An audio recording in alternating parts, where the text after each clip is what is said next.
because of my brother right here, Montoya Smith, because of his show, The Mental Dialogue, because of who he is, I just decided that, guess what? It is just time to go live. I can't wait. I can't put it off because he has some dope information that he's going to bring us as women. And I'm sure it's going to help both men and women, because a lot of us have questions. A lot of us have troubles as it relates to dating, parenting, sex, love. And most importantly, how do we support the Black man? How do we support the Black woman? And that's why we are here today. Good morning, my king, Montoya. How are you? How you doing, Queen? Thank you for having me so much. You are looking so gorgeous this morning. Thank you. So tell us a little bit before we get started. Tell us a little bit about Mental Dialogue, because I know I've been a guest on your show and your show airs frequently and everyone knows about your show. So please tell the audience about your show, about you, so that after we're done, I'm sure they're going to want to follow you. So let them know. Sounds good. Again, my name is Montoya Smith, aka Black Socrates. I do an internet live show every Saturday morning, 10 a.m. to 12 p.m. Eastern Standard Time. Mental Dialogue. Our motto is all I ask is that you think. We basically are dealing with the psychology of our people, as I always say, who are suffering from post-traumatic slave syndrome somewhat unknowingly. And so it's just kind of an opportunity to, in a sense, provide that therapy and have the discussions that we need to have within our community. But our goal is to bring in all perspectives. So we're not the type of show where we're going to tell you how to think. We simply ask that you think. And we feel like the best way to do that is to bring in differing opinions. So typically, whatever issue we're discussing, we're going to bring both sides to the table and we're going to have a dialogue, not a debate or whatever. And so I always tell people we're the best in the world at having hard conversations. And if you're in the Atlanta area, we do a live event, not via social media, but I just call it live because it's in person, every third Friday, called the Mental Dialogue Live Experience. We have it tonight. It's a beautiful experience for our community here in Atlanta. I always tell them, you know, we can be neighbors even though we don't live next to each other. So we really do look out and have testimonies from the live event as well as from the show. One of my favorite testimonies is I brought on a brother for our conversation with smart people, which we do. I want to bring you on for one of those too, Dr. Shonna. We do that series every third Saturday. And a brother, one of the smartest brothers I know, we did this discussion. He recommended that all Black families have a lawyer. As a result of that show, I received feedback in my inbox for one person who was starting law school because of that show, and two others that wanted to recommend somebody in their family go to law school. We have plenty of testimonies, but that's one of my most proudest moments just from the talk show alone. Absolutely. What you doing over there, brother? Sound like you banging on the table. What you doing over there? Oh, my bad. I'm bad about that. I talk with my hands, so let me get my hands off the table because it's a creaky little table in my apartment. I live in the hood and I like it. Hey, nothing wrong with that. So that's so great. I thank you for having me on. I love your tagline. All we ask is that you think. Because on my platform, my tagline is I am here to cultivate your mind, elevate your thinking, and help you to activate your goals. So that's what this is really all about, is that we thinking. Is it okay for us to just jump right in? Oh, let's go in the deep end. I can swim. Okay.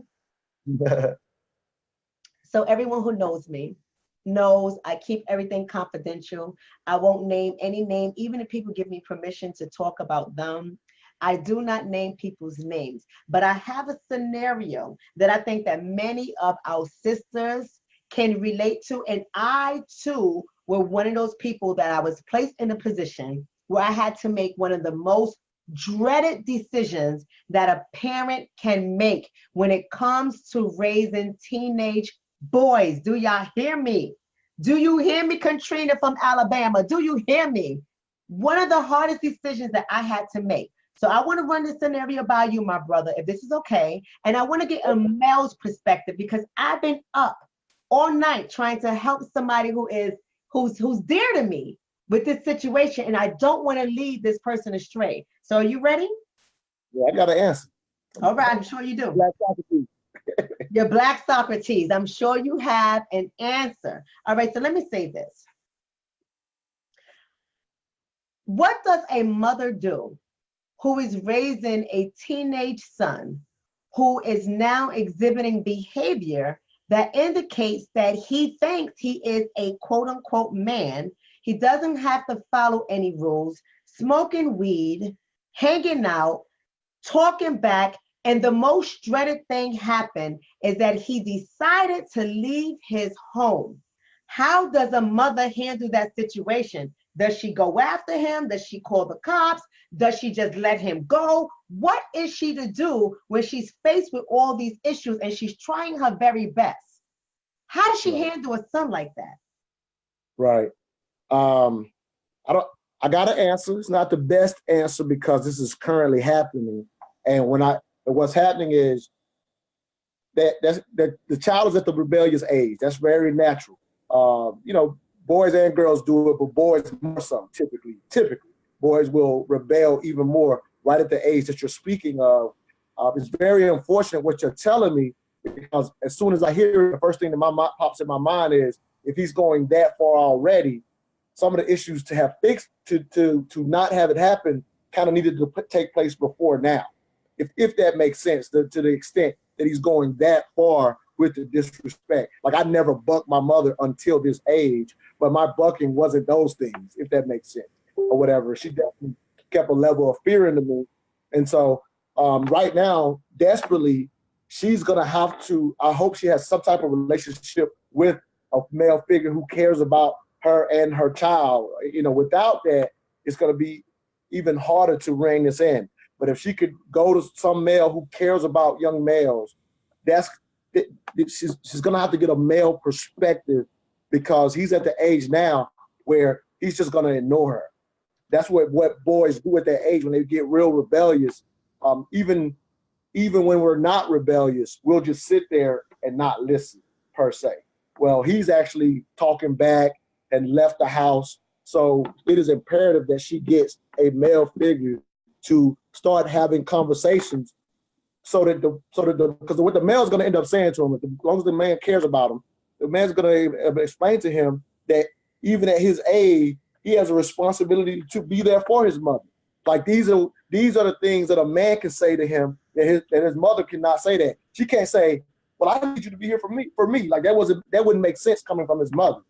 But a man trying to say, here's what since you think you're a man, like, a man will cater to the fact that we understand that he's barely starting to come into his manhood. So we will talk to him as if that's okay, and then try to give him guidance on what coming into manhood looks like.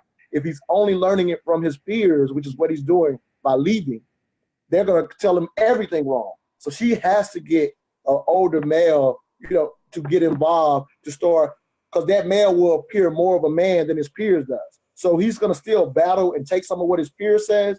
But boys like that, they're looking for a man to tell them this is what manhood looks like. So she has to get a man in his life to start having the conversations. It might not take effect immediately, but it has to be consistent at this point, considering everything you just told me.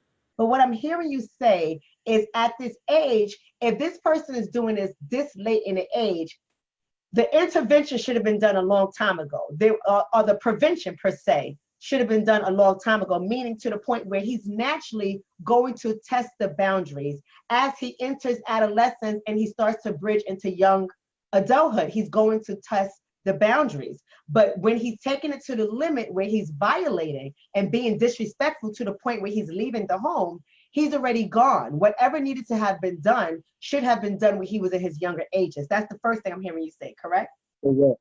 The second thing I'm hearing you say is, the mom is also going to have to need a man to enter into the scene that he respects, to speak to him, because right now he's getting a lot of his direction from his peers, and he's putting his peers above his mother. And a man can come in, and even though that man may not be his father, the fact that he is still seen as a man and respected as such, he will have some type of bearing on his young brother, correct?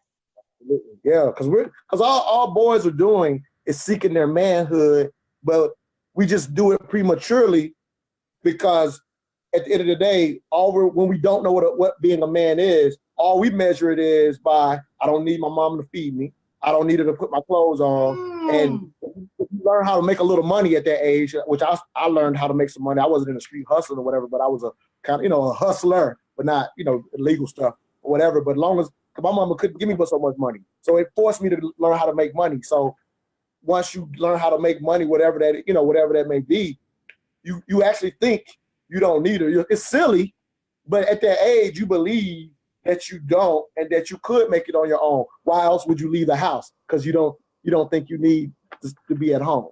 He really doesn't think he needs to. He's not completely correct, but we have to understand what he believes. So in his mind right now, the only definition that he has, the working definition that he has of a man is somebody who can take care of himself, and he doesn't get all the other aspects of what it means to be a man. No, absolutely not. You rarely can get that without having it modeled for you.